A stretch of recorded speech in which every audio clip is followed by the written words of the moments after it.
दोस्तों नमस्कार। आज एक बार फिर अडानी ग्रुप चर्चा में। कारण ये है कि एक और रिपोर्ट रिलीज हुई है जिसमें ये बताया गया है कि अडानी ग्रुप में कुछ ऐसे लोगों का पैसा लगा है जो कहीं ना कहीं अडानी ग्रुप से ही जुड़े हुए लोग हैं, लेकिन विदेश में रहते हैं। दोस्तों आखिरकार लगातार अडानी ग्रुप के पीछे विदेशी इन्वेस्टिगेशन, खासकर जो ब्रोकिंग हाउस रिलेटेड ऑर्गेनाइजेशंस हैं या स्टॉक मार्केट रिलेटेड ऑर्गेनाइजेशन है, वो अडानी के पीछे क्यों पड़ी हुई हैं। उसका सीधा सा एक जो लिंक समझ में आता है वो है राजनीतिक लिंक। हमेशा इस बात की चर्चा होती है कि हिंदुस्तान में अगर कोई प्रधानमंत्री के सबसे करीब कोई बिजनेस ग्रुप है तो वो अडानी है। और इस बात को लेके जब आपके पास कोई मुद्दा डायरेक्ट प्रधानमंत्री को अटैक करने का नहीं है तो आप उनके आसपास के जो लोग हैं उन पे फायरिंग करते हैं। ये एक कवर फायर करके अपने टारगेट तक पहुंचने का एक तरीका है। आफ्टर ऑल अडानी को इस तरह से टारगेट करने की जरूरत क्यों पड़ रही है, इस पे आज हम चर्चा करेंगे। आगे बढ़ने से पहले आपसे निवेदन है कि इस वीडियो को शेयर करें, इस चैनल को सब्सक्राइब करें अगर अभी तक नहीं किया गया। दोस्तों कई साल पहले हिंदुस्तान में एक कांड हुआ था जिसको बोलते हैं बोफोर्स कांड। उसमें एक भ्रष्टाचार का मामला सामने आया था कि भारत ने बोफोर्स से कुछ तोपें खरीदी और उसमें कमीशन दिया गया, और वो कमीशन जो था वो तत्कालीन उस समय जो प्रधानमंत्री थे राजीव गांधी, उनके करीबी थे, इटालियन नागरिक थे, उनको ये रकम दी गई, ये आरोप था। उसके बाद जिस तरह से राजनीतिक घटनाक्रम बदला वो हम सबको पता है। इसी तरह से मनमोहन सिंह जी की सरकार थी, तब कोल घोटाले का मामला सामने आया, तब 2G का मामले सामने आया और कई तरह के कॉमनवेल्थ गेम्स का सामने आया, और उसके कारण मनमोहन सिंह सरकार की भी छवि धूमिल हुई।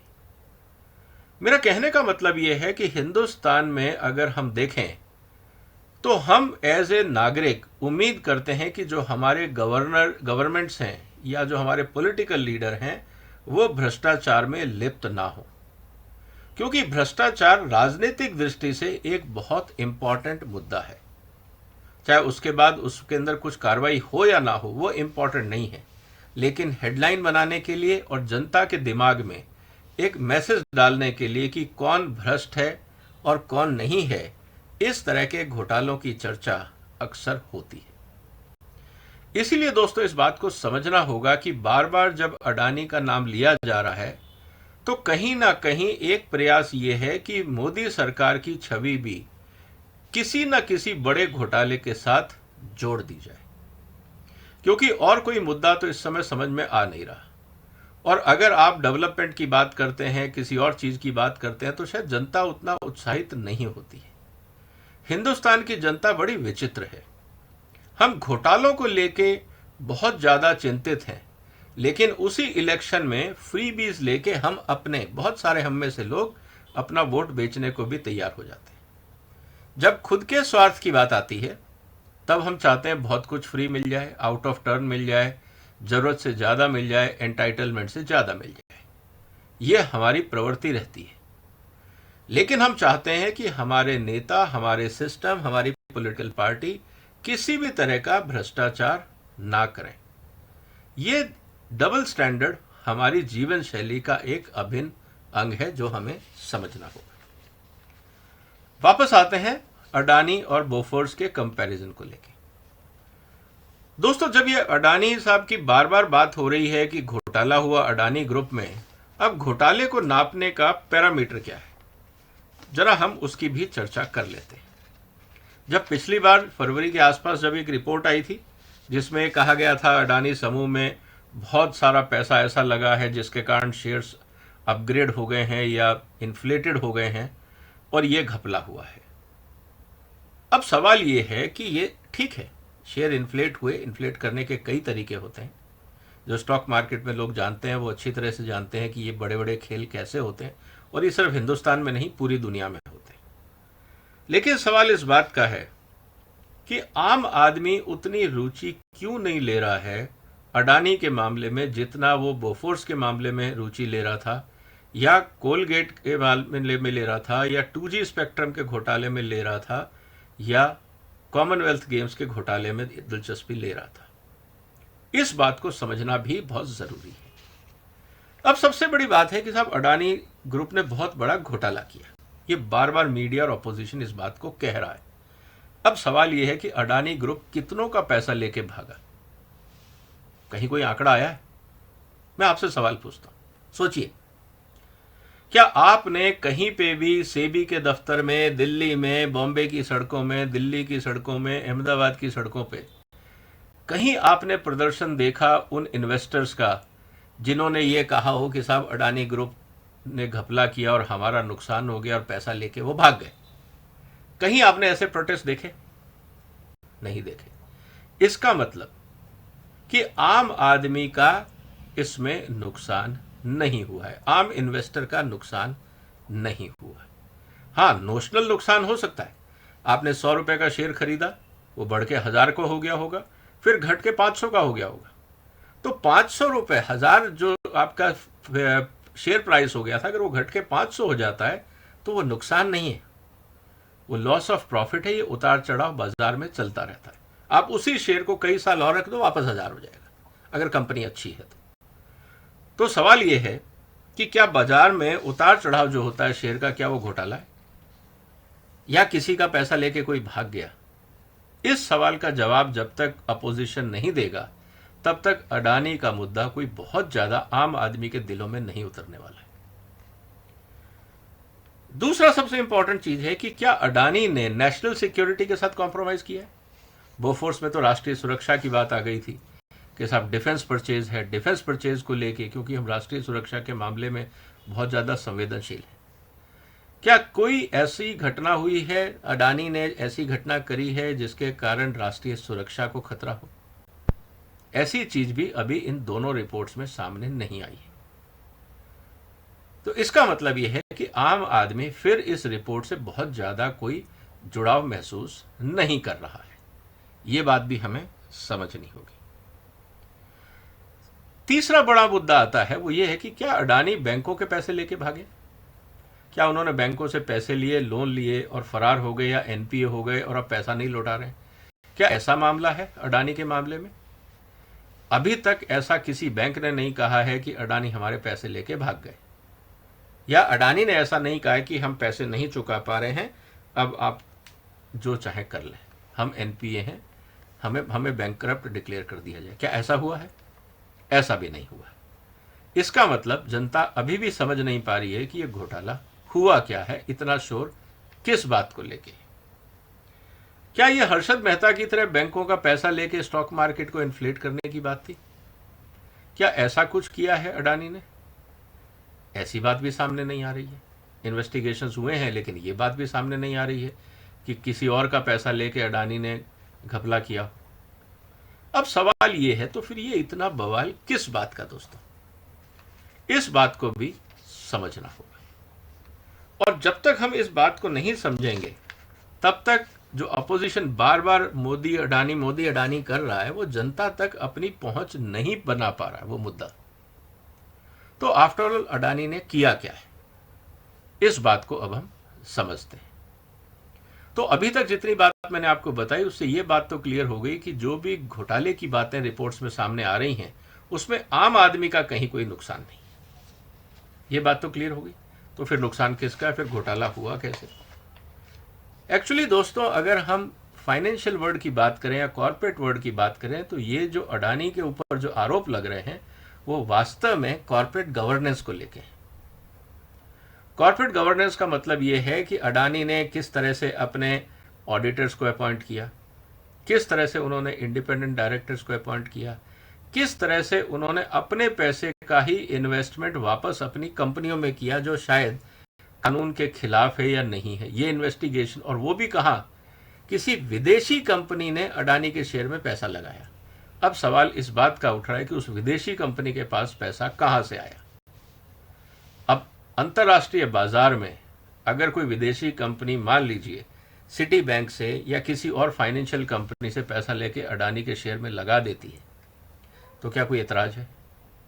अब आप ये कहेंगे कि नहीं, उस सिटी बैंक ने या किसी और बैंक ने क्यों पैसा दिया।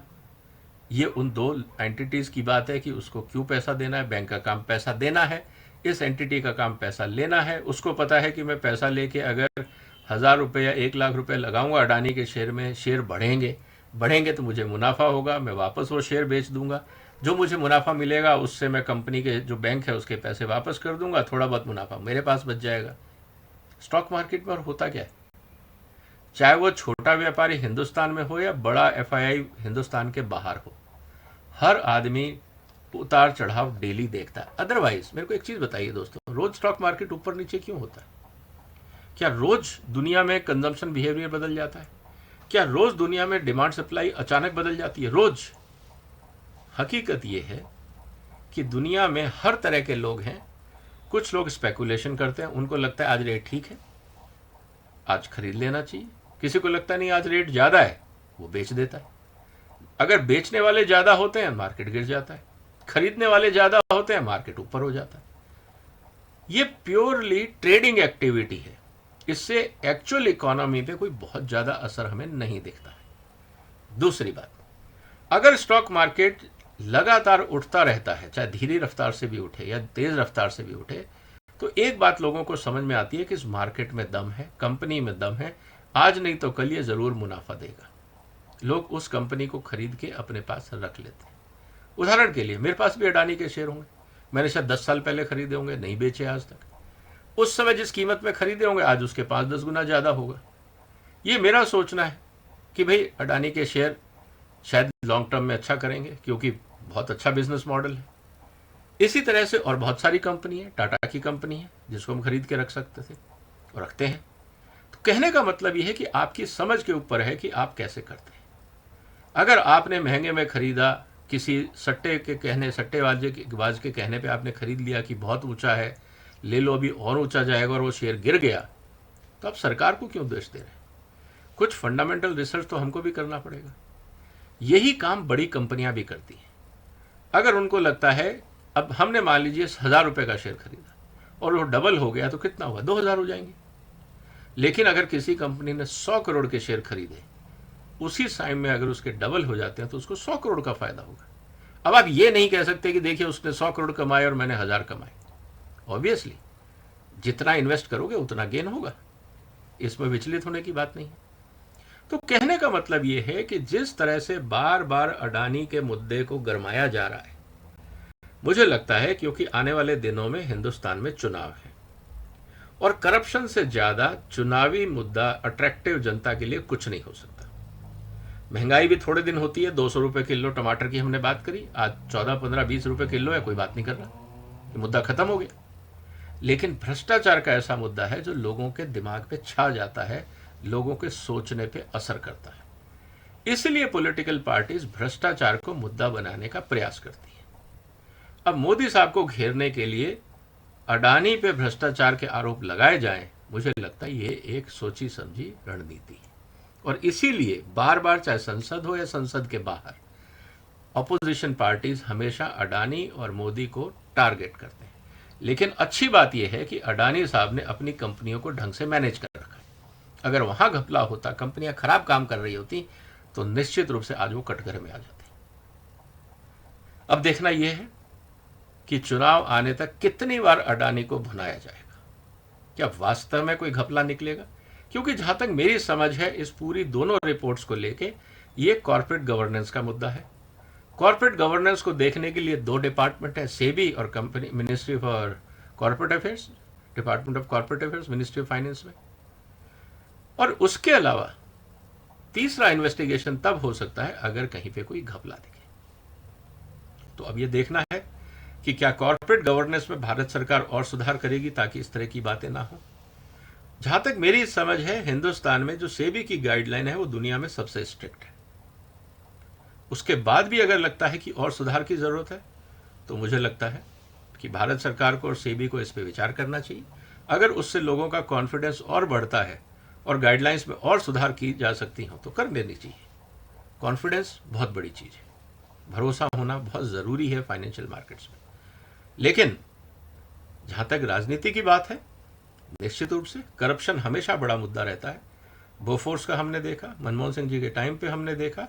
अब ऑपोजिशन का प्रयास है मोदी को किसी तरह से करप्शन के मुद्दे में घेरा जाए, और अडानी एक उनके लिए सॉफ्ट टारगेट के रूप में दिखता है।